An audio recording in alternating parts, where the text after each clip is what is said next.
Welcome to the Breakfast Leadership Show, where we interview global thought leaders on business, leadership, and life.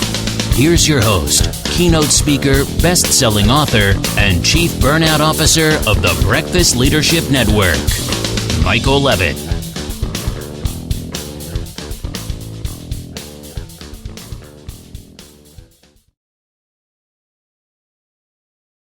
Welcome back. I've got Caleb Johnson on. Caleb, how are you?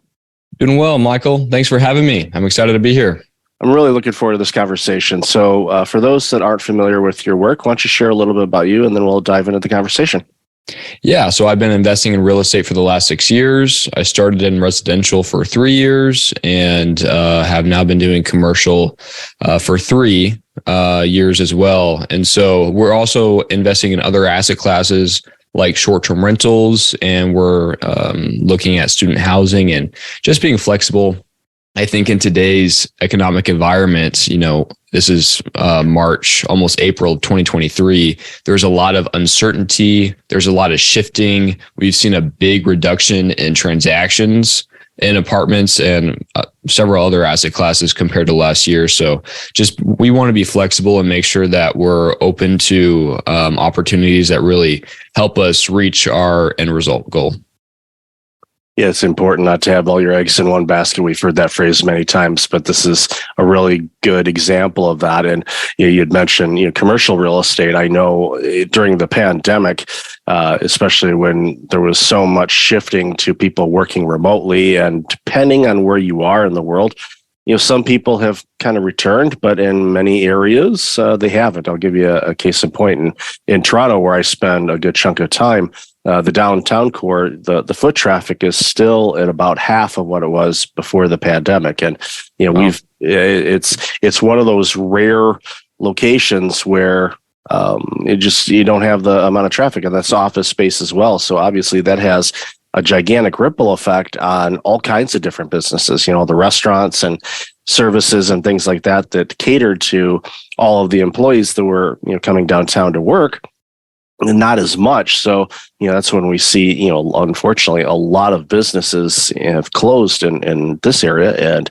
in other areas, it rebounded quite a bit. But then, I saw an article the other day, and I think it was an LA business where, they're starting to explore in some of the commercial buildings. Okay, can we convert this into a residential type of situation? So going back to what you mentioned about being flexible, we're in this weird, may not be the right word for it, but we're in this interesting period of time where there's uncertainty, of course, which investors absolutely hate, but also there's this shifting of things. And in the work that I do as far as workplace culture and burnout and retention and hiring, all of that stuff, people ask me, so is this remote thing going to stay? I said, yeah, it's going to stay. What is it going to look like? We're in the midst of this storm, or whatever you want to call it. I can't pinpoint what is it going to look like in 2027, because in 2019, I certainly didn't know what 2020 was going to be. So it's hard to predict per se, but in the work that you do with, real estate investing and things like that, you're able to see the trends and you're able to navigate accordingly. And because you're diversifying of, the asset classes that you guys are looking into, that's going to help you be able to pivot along while things go up or things go down. You'll be like, okay, we'll focus more on this. Okay, this is rising. Okay, you shift around. So that's right. It's a good approach. That's for sure. Mm-hmm. That's right. You nailed it right on the head. So for somebody that was interested, and again, before I continue, this is not investment advice. This is just an investment discussion. Do your own due diligence when it comes to investing. But if someone was looking to, start investing into real estate, what are some things that they should kind of study up on first before they, start diving into it? Well, I think it really starts with what your why is. Why are you doing what you're doing? And because so many people, they can just want to get into real estate or anything else really because they see something that they like in that, and they can chase this for 2 years, a year, and then maybe attain some success and really realize that they're in a a predicament that they really don't want to be in, and they're spending a lot more time in this that they really want to invest. And so understanding why you're getting into something, I think, is really key and where you should start. For me, it was to help retire my mom on time and help her retire early, even if that was possible. So, and to do that, I needed some cash flow. And so for my first offering, it was a fourplex where I lived in one unit. I rented out the other three, and I only needed about $12,000 to get into that first deal. And that was in a Phoenix submarket at the time in 2019. And so we were blessed to see some amazing appreciation. Talk about riding a wave during that time.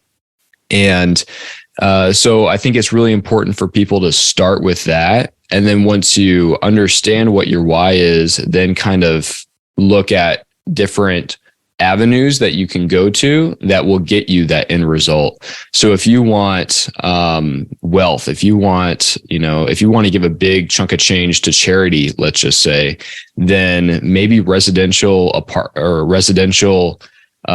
single family homes is not going to be what's best for you. The reason that I started investing in apartments was because a mentor of mine, he shared at a real estate meetup that his first deal, he bought it. 2 years later, they sold it and he made $2 million. So one deal equated to $2 million in 2 years.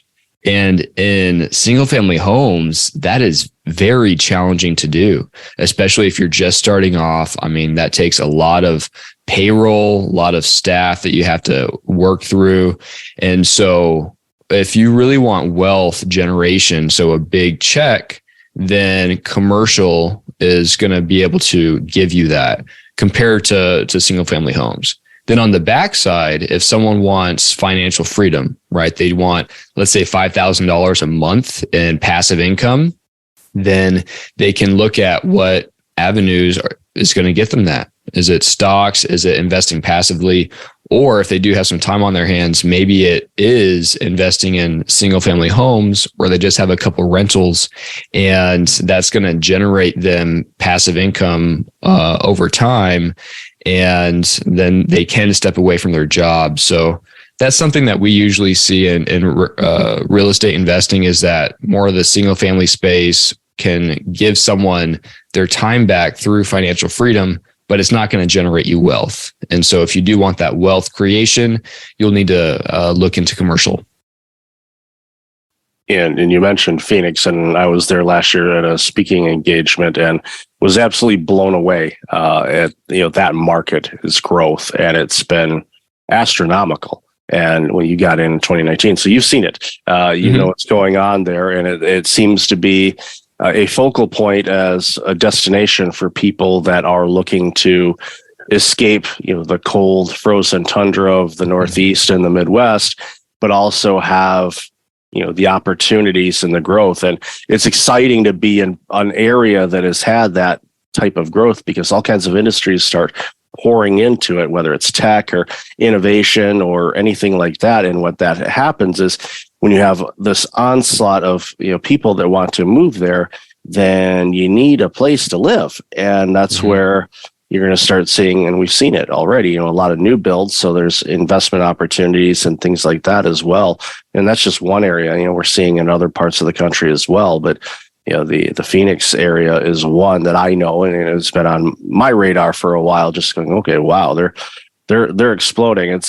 It's not grandma's winter home as much as it used to be anymore. So it's transformed quite a bit. So, so and I know this is I don't want to call it a trick question, but it's, where do you see things going in the next couple of years based on, and again, there's so much uncertainty in the world right now with inflation, recessions, wars, all the ingredients to completely confuse things. But are there any trends that you're seeing that we haven't already discussed that, should be on the radar of people that are exploring, different real estate opportunities?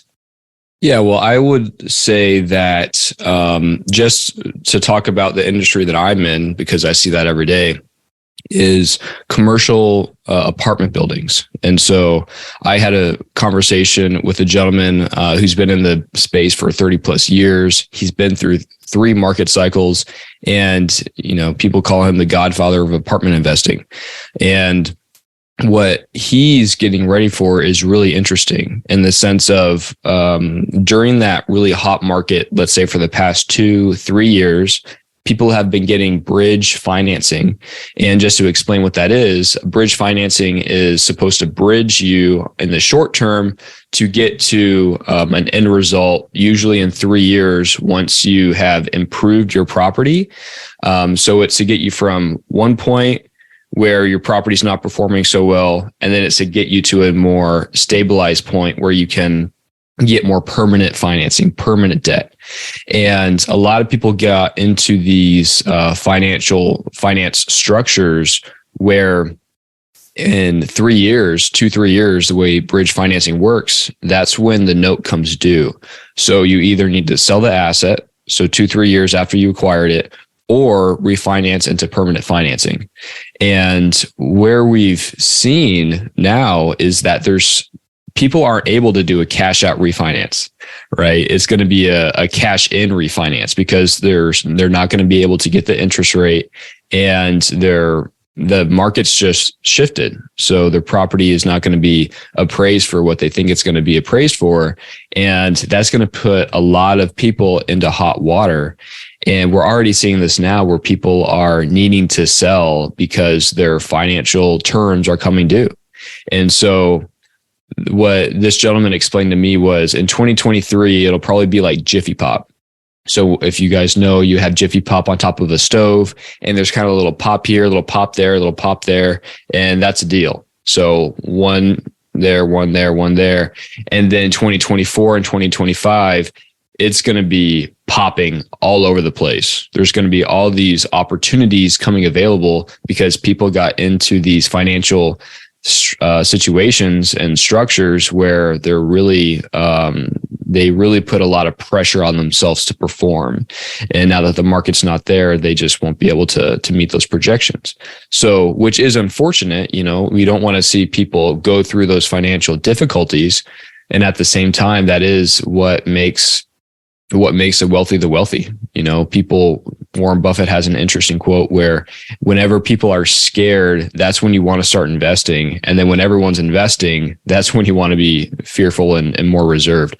So we're really excited for that opportunity. And again, we'll probably see the Fed raise some interest rate, I believe, last week. And it was a small 25 basis points. And so I think that's going to start slowing down, but there is a lot of uncertainty and a lull in the market. So I think there's opportunity on the horizon, and we'll just see what happens. Yeah, it's going to be an interesting time, especially, and I've seen, and I forget where it was, but it was a conversation with a banker, and they had, basically a stack of files, probably this big. And I said, yeah, these are all of the those notes you had mentioned that are coming due that we are not going to renew. They already determined they're not going to renew them. So all those entities or individuals or groups or whatever that are going to be in the situation you just mentioned are going to need to sell. So the opportunities are going to be there. And housing is one of those staples that we need to have. And it's not going away. And there's more and more people that need affordable housing. Apartments tends to be, where you can do it. The single family home, I see it, especially in Toronto as well. Any new developments is definitely not single family neighborhoods. It's condo buildings, it's apartment buildings, but it's mostly condos, and they're going sky high up in the air because you can, it's smaller footprint and you can fill in a lot more people that way. And it's just the way that this market is now. And I agree with you. It's like, the buying a home and flipping it and renovating and all that stuff, unless you're really handy and you like doing that kind of work and it gives you something to do, that's fine. But you're not going to get rich off of it. That's for sure. You might generate some, like you said, rental income if you own a couple of properties and whatnot, but by no means are you going to be, retiring your mom or maybe your aunt or uncle or anybody else anytime soon by doing that. That's right. And I learned that on my first property where I thought I would I would get my hands dirty, and there was a drug dealer living in one unit and a hoarder living in the other unit. So I went in to renovate this hoarder's unit, and it took me 2 months, a lot of blood, sweat, and tears, and about $7,000. And so I learned to pay out that task and put my time somewhere where it was better served. And so then the guy that I hired for the next unit, it took him 2 weeks and the same amount of money. So Michael, I really think you said an amazing thing there. It's just to find what you're good at. And sometimes if you know you aren't a handy person, it's okay to hire that out, because you can make more money in spending that time it would take you to renovate or do those repairs or whatever that is. You can put that time towards something else that will generate you more income and that will be more enjoyable for you. Definitely. It's, you figure out, and going back to what you said earlier, figure out your why. And, it's, I want to invest in real estate. Okay. That's like, I want to go out to eat. All right. Where, what type of, there's so many deeper questions that you need to ask yourself. And if you're unsure, then, that's when you reach out to people like you that can guide you, because you've had, the living experience of dealing with this, and you know what works and what doesn't. And depending on the individual, really tailor their needs on, what they want to look for and all that. So Caleb, I love this conversation. Where can people find out more about you and this amazing work you're doing? Well, 2 places. One, people can go to check out our podcast, which is called From Trial to Triumph. And I interview people who have gone through amazing trials and they've come out triumphant. And I also speak with professionals. I'm actually having you on the show, Michael, here shortly to talk about burnout, which I'm super excited for. So check us out there. And in addition to that, you can visit us at redseacapitalgroup.com, and you can find more about what we do there as well. Awesome. And I'll definitely have that all in the show notes. So Caleb, thank you so much for your time today and all this amazing work you're doing. Really appreciate it. Thanks, Michael. Thanks for having me. Appreciate it. Thanks for listening to the Breakfast Leadership Show, part of the Breakfast Leadership Network. Visit breakfastleadership.com for tips on empowering your business and your life.